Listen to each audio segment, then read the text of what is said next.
Okay, so this is going to be the breakdown video on how to do the interrupts. So the first thing that we're going to do is we're going to do a drop spin, push and one. From here, I'm going to take my left hand and grab it, and it's going to grab, I would say, like around the bolt area. From here, what's going to happen is the motion is going to continue to go as I let go with my right hand, and my left hand is going to flip my rifle over. So from 8, push 1 and 2. So it's gonna like essentially roll over my hand. If you were to just open your hand up like you needed some money, it would just flip over your hand. Now you wanna make sure that when you do this, that you're not lifting it up too high. If you try and do an interrupt too high, it's going to be out of control. If you try to do it too low, you're gonna fumble. So you want to make sure that you're thinking about doing your spin at your spin spot and doing the interrupt. I would say around your sternum level, and then going back into your spin spot.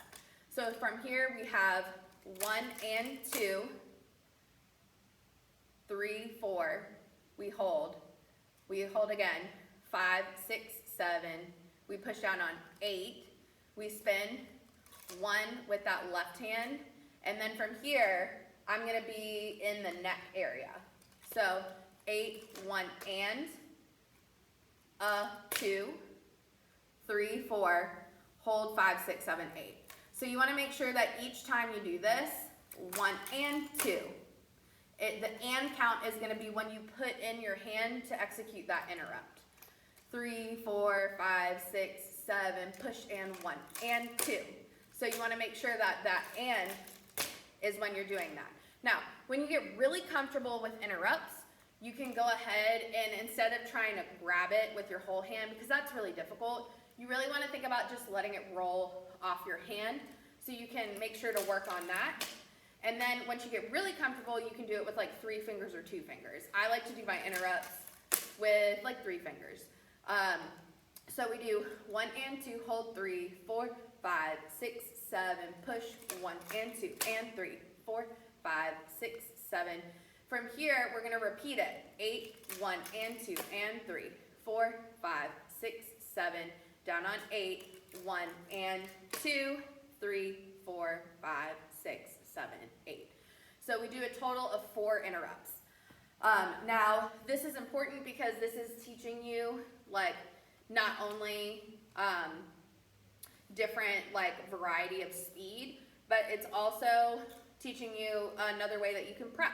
So a lot of times people will go into a spin and after they'll do like double time, they'll do an interrupt and then they'll go into, you know, a prep for rifle. So this is something that you can add to add musicality, to add flair, to add variety to what you're doing. And it'll also help you think about those and counts so that once you get into learning double time, you're not going to be a stranger to it. Let me know if you have any questions. Go ahead and just like send me a message if any of this doesn't make sense. Also, if you haven't like already learned how to do your basic drop spins, that's going to be super important. I wouldn't go ahead and start learning interrupts until you've learned your basic drop spins first. Then learn this, and then from here, I would then start learning two-handed double time. So make sure that you're really thinking about being nice and strong.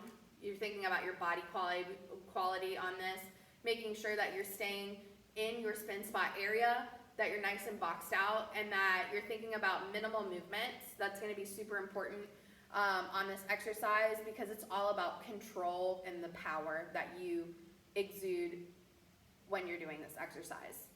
And that's how you do the interrupts exercise.